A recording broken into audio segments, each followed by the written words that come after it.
பண்பார்ந்த எனதருமை யூடியூப் நேயர்களுக்கு வணக்கம். இதுவும் ஒரு முக்கியமான பதிவு. முக்கியமான பதிவு அப்படின்னு சொல்லி வரும்போது, எந்த மாதிரி அமைப்புள்ள ஜாதகங்களை இணைக்கக்கூடாது அப்படின்னு ஒரு கணக்கு இருக்கு. அந்த விதத்தில் இந்த எய்ட்ஸ் என்று சொல்லக்கூடிய பாலுணர்வு நோய் வருவதற்குண்டான ஜாதக அமைப்பு எப்படி இருக்கும்? எய்ட்ஸ் என்று சொல்லக்கூடிய பாலுணர்வு நோய் வருகின்ற அமைப்பு எப்படி இருக்கும் அப்படிங்கிற ஒரு ரகசியத்தை சொல்ல போறேன். எல்லாரும் நல்லா குறிச்சு வச்சுக்கிடுங்க. என்ன காரணம்னா, அதாவது இதெல்லாம் நாம் தெரிஞ்சு வச்சுக்கிட்டா தான் நிறைய விஷயங்களை நாம் அனலைஸ் பண்ணி சொல்ல முடியும், எச்சரிக்க முடியும். எச்சரிக்கலாம் இல்லையா? ஒரு மனிதனை, ஐயா கொஞ்சம் கவனமா இருங்க, இந்த மாதிரி பாலுணர்வு மேட்டர்ல கேர்ஃபுல்லா இருக்கணும், உங்களுடைய ஜாதகத்தில் இந்த மாதிரி கிரக அமைப்பு இருக்குன்னு நம்ம சொல்லலாம். அந்த விதத்தில் என்ன சொன்னா, சந்திரன் சுக்கிரன் இணைவு, சந்திரன் சுக்கிரன் இணைவு இருக்கு இல்லையா? சந்திரனும் சுக்கிரனும் இணைஞ்சிருக்கிற ஜாதகம் அது எப்படி இருக்கணும்? லக்கணத்திற்கு 4, 7, 10 கேந்திரம் ஏறி இருந்தால், சந்திரன் சுக்கிரன் இணைந்து லக்கணத்திற்கு 4, 7, 10 கேந்திரம் ஏறி இருந்தாலும் இது ஒரு கணக்கு.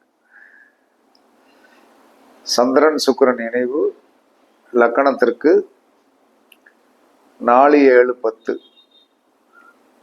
கேந்திரம் ஏறி இருந்தால் இந்த மாதிரி இந்த நோய் வருவதற்குண்டான வாய்ப்பு உண்டு. சந்திரன் சுக்கிரன் இணைவு, பொதுவாக சந்திரன் சுக்கிரன் இணைவு ஒரு ஜாதகத்துல இருக்குது, இருந்து அந்த பெண்ணுக்கு சந்திரன் நட்சத்திரத்தில் என்ன சொல்றான்னா,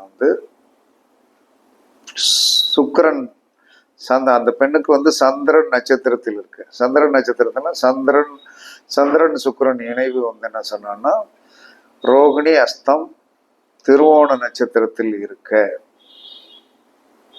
அவர்களுக்கு எய்ட்ஸ் வரும்.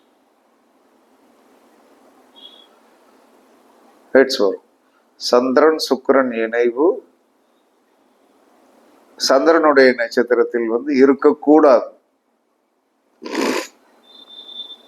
சந்திரன் சுக்கிரன் இணைவு சந்திரனுடைய நட்சத்திரத்தில் இருக்கக்கூடாது. அதே சமயத்துல ஆணுக்கு என்ன சொன்னா, சந்திரன் சுக்கிரன் இணைவு சுக்கிரன் நட்சத்திரத்தில் இருக்கக்கூடாது. பரணி பூரம் பூராடம் நட்சத்திரத்தில் இருக்கக்கூடாது. இருந்தால் எய்ட்ஸ் வரும்.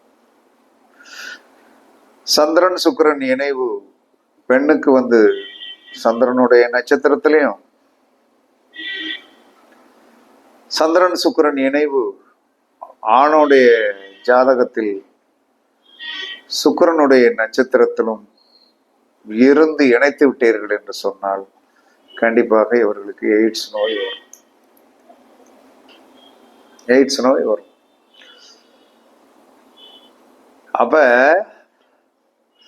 நாம இதை கவனமாக பார்க்கணும். சந்திரன் சுக்கிரன் இணைவு என்பது ஒரு லோலாங்கி தான். ஆணாங்க இருந்தாலும் பெண்ணாங்க இருந்தாலும் லோனாங்கி. அதுல பிளஸ் இருக்குது, பிளஸ் இல்லைன்னா சொல்ல மாட்டேன், பிளஸ் இருக்குது. ஆனால் மைனஸ் என்பது ரொம்ப மோசமானது. கேரக்டரை சுத்தமா வச்சுக்கணும். சந்திரன் சுக்கிரன் இணைவு இருக்கிறவர்கள் கேரக்டரை சுத்தமா வச்சுக்கிடணும். அதே சமயத்தில் சந்திரன் சுக்கிரன் இணைவு பெண்களுக்கு சந்திரனுடைய நட்சத்திரத்தில் இருக்கக்கூடாது. சந்திரன் சுக்கிரன் இணைவு என்ன சொல்லணும், ஆண்களுக்கு சுக்கிரனுடைய நட்சத்திரத்தில் இருக்கக்கூடாது. இப்படி இருந்தால் கண்டிப்பாக பாலுணர்வு நோயை இவர்கள் வாங்கித்தான் ஆக வேண்டும் என்று சொல்லக்கூடிய விதி இருக்கிறது. அந்த மாதிரி ஒரு சூழ்நிலைக்கு இது தள்ளி விட்டுரும். அதே சமயத்துல வந்து சந்திரன் சுக்கிரன் இணைவு வந்து என்ன சொன்னா, லக்கணத்திற்கு 4, 7, 10 என்று சொல்லக்கூடிய கேந்திரத்தில் இருந்தாலும் இவர்களுக்கு அந்த மாதிரி நோய்கள் வருவதற்கு உண்டான சாத்தியக்கூறுகள் உண்டு என்று சாஸ்திரம் சொல்லுகிறது. பரிட்சத்து பாருங்க. சரி, இதற்கு ஒரு தீர்வு சொல்லணும்ல. இந்த மாதிரி இருக்குது, இது வந்து விட்டால் என்ன செய்வது அப்படின்னா, அந்த காலத்துல பழைய சோறு இருக்கு இல்லையா, பழைய சோறுனா முதல் நாள் நைட்டு வந்து மீதியான சாதத்துல தண்ணி ஊற்றி வச்சிருக்கிறது தான் பழைய சோறு. அந்த காலத்துல சோறு போகும்போது சாப்பிட்டது வந்து மீதி இருந்ததுன்னா தண்ணி ஊற்றி வச்சிருவாங்க. அந்த தண்ணி ஊற்றி வச்சதை வந்து என்ன செய்யணும்னா, இப்போ வந்து நம்ம அந்த மாதிரி பொங்குறதும் கிடையாது, அதற்குண்டான வாய்ப்பும் கிடையாது. இப்படி இருந்து யாருக்காவது எந்த ஒரு மனிதனுக்காக இந்த மாதிரி வந்து ஒரு பாலுணர்வு நோய் இருக்கிறது என்று தெரிந்தால் அவர்களுக்கு நீங்கள் சொல்ல வேண்டிய வைத்தியம் என்று பழைய சோறை சாயந்தரம் ஒரு 6 மணிக்கு மேல வந்து ஒரு மான்படி அரிசியோ ஆளாக்கு அரிசியோ சாதம் வந்து பொங்கி ஆறின பிறகு நல்லா தண்ணி ஊற்ற சொல்லிருங்க.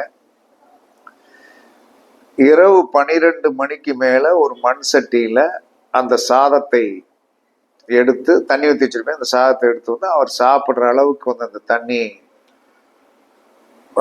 அந்த சாப்பாடை வச்சு அதில் வந்து 9 வெங்காயம் நல்லா உரிச்சு அதில் வந்து ஊற போட்டு மறுநாள் காலையில் 6 மணிக்கு எடுங்க. அந்த பனியில் இருக்கணும். அந்த பனியில் இருந்து மறுநாள் காலையில் வந்து என்ன அவரை குளிச்சு இந்த பாலுணர்வு நோயால் பாதிக்கப்பட்டவரை குளிக்கெல்லாம் வச்சு குளிச்சு முடிஞ்ச பிறகு என்ன சொல்லலாம்னா, அவரை அழகாக நிதானமாக உட்காந்து கிழக்க பார்த்து உட்காந்து அந்த மண் சட்டியில் இருக்கிற சாதத்தை அந்த வெங்காயத்தையும் ரெகுலராக சாப்பிடணும். தொட்டுக்க வேற என்ன வேணாலும் வச்சுக்கலாம். ஊறுகாய் வச்சுக்கலாம், சேவு வச்சுக்கலாம், சீவல் வச்சுக்கலாம், பக்கடா வச்சுக்கலாம், எல்லாம் வச்சுக்கலாம். ஆனால் இதை ரெகுலராக இந்த மனிதன் சாப்பிட்டு வர வர வர வர வர வர என்ன நடக்கும்னா, அந்த நோயுடைய தாக்கம் குறைந்து சுத்தமாயிருவார். சுத்தமா கண்டிப்பா ஆயிடுவாரான்னா சுத்தமா ஆயிடுவார். அதுல எந்த வித மாற்றமே கிடையாது. அதே சமயத்தில் சந்திரன் சுக்கிரன் இணைவு அப்படிங்கிற ஒரு கான்செப்ட் உங்க ஜாதகத்துல இருந்தால் நீங்கள் தயவு செய்து கவனமாக வந்து இந்த பாலுணர்வு சார்ந்த சிற்றின்பத்திற்கு அதிகமாக ஆசைப்படாதீர்கள். ஏன்னா இந்த மாதிரி ஒரு சூழ்நிலைகளை நீங்கள் அமைப்புக்கு வர வேண்டும் என்கின்ற விதியில தான் அந்த சந்திரன் சுக்கிரனுடைய இணைவை வந்து கடவுள் போட்டிருக்கார். அப்ப நம்ம என்ன செய்யணும்? அதை அந்த மாதிரி ஒரு சூழ்நிலைக்கு நம்ம வந்து என்ன சொன்ன, எவ்வளவு கவனமாக இருக்க முடியுமோ அவ்வளவு கவனமாக நீங்கள் இருந்தீர்கள் என்று சொன்னால் உங்களுடைய வாழ்க்கையில் வந்து என்ன சொன்னா, இந்த மாதிரி பிரச்சனைகளில் மாட்டிக்கொள்ள மாட்டீர்கள். அது வந்து என்ன சொன்னா, மனிதனை வந்து அதை பரிகாசம் பண்ணி வந்து வேதனைகளை தள்ளுற மாதிரி 100 தடவை வந்து ஒருத்தன் வந்து என்ன சொல்லனா காலை பிடிச்சு கெஞ்சுவான். பெண்களுக்கு வந்து சுக்கிரன் சந்திரன் நினைவு இருந்தால் 100 தடவை வந்து ஒருத்தன் காலை பிடிச்சு கெஞ்சுவான். பிச்சை எடுக்கிற மாதிரி வந்து என்ன சொன்னா நம்மள பெக் பண்ணுவான். ஆண்களுக்கு இருந்து விட்டால் பெண்கள் வந்து என்ன சொன்னா ஒருத்தி வரமாட்டா, 10 பேர் வருவார். இதெல்லாம் பார்த்திருப்போம். அப்ப பார்த்திருக்கோம் அப்படின்னு சொல்லி வரும்போது நமக்கு அது என்ன தெரியும், இவ்வளவு நம்ம மேல வந்து அன்பு வச்சிருக்காங்களே அப்படின்னு சொல்லிட்டு நீங்கள் அந்த மயக்கத்துக்கு போய் வருவீர்கள். அந்த மயக்கம் வந்து உங்களை என்ன செய்யும் என்று சொன்னால், கண்டிப்பாக பாலுணர்வு நோய்க்கு வந்து தள்ளப்பட்டு விடுவீர்கள். கண்டிப்பாக அது உங்களுக்கு பாதகத்தை கொடுக்கும் என்று சாஸ்திரம் சொல்லுகிறது, நான் சொல்லலை. அதே சமயத்துல இந்த மாதிரி கிரக அமைப்புகள் இருந்தால் சந்திரன் சுக்கிரன் அப்படின்னு சொல்லி பார்த்துட்டீங்கன்னு வைங்க, ஐயா கவனமா இருந்துக்கோ அப்படின்ட்டுருங்க, பொம்பளை பிள்ளையா கவனமா இருந்துக்கங்கம்மா அப்படின்னு சொன்னா ஜோதிடர் வந்து நம்ம அட்வைஸ் தான் பண்ண முடியும். அப்ப ரொம்ப நுணுக்கமா பாத்தீங்கன்னா சந்திரன் சுக்கிரன் இணைவு 4, 7, 10 இருக்கான்னு பாருங்க. சந்திரன் சுக்கிரன் இணைவு ஜென்ரலாக இருந்ததுன்னா ஆணுக்கு வந்து சுக்கிரனுடைய நட்சத்திரத்தில் இருக்கக்கூடாது, பெண்ணுக்கு வந்து என்ன சொன்னா சந்திரனுடைய நட்சத்திரத்தில் இருக்கக்கூடாது. அப்படி இருந்தால் இந்த மாதிரி வந்து எய்ட்ஸ் நோய் வரும். அதே சமயத்தில் வந்து என்ன சொல்றாங்க, இந்த மாதிரி இருக்கிறவங்க தான் இந்த மாதிரி வந்து சல்லாபத்தில் போய் மாட்டி வந்து என்ன சொன்னா சேர்ந்து கதையை முடிச்சு வந்து ஒண்ணுமில்லாம போய் சீரடைஞ்சு செங்கச்சம் வந்துருவாங்க. அதனால் சந்திரன் சுக்கிரன் இணைவு இந்த மாதிரி அமைப்பில் இருந்தால் வாழ்நாளில் ஒரு நாள்னாலும் அது சார்ந்த விஷயத்தை அனுபவிக்கணும் அப்படிங்கிற ஒரு விதி இருக்கிறது. கவனமாக இருந்தால் வெற்றி பெறலாம். கவனம் இல்லை என்று சொன்னால் கண்டிப்பாக வந்து என்ன சொன்னா அது வந்து ஒரு தோஷத்தை கொடுக்கும் என்றுதான் சாஸ்திரம் சொல்லுகிறது. பரிச்சித்து பாருங்கள். பிரச்சனையும் சொல்லியாச்சு, தீர்வையும் சொல்லியாச்சு. வெற்றி பெற வாழ்த்துக்கள் கூறி உங்களிடமிருந்து விடைபெறுவது சிப்பிப்பாறை ஜோதிடர் சாதிரி ராகவன் ஜெயபாலாஜி. சோமே சூழ்க வாழ்க வளமுடன். வணக்கம்.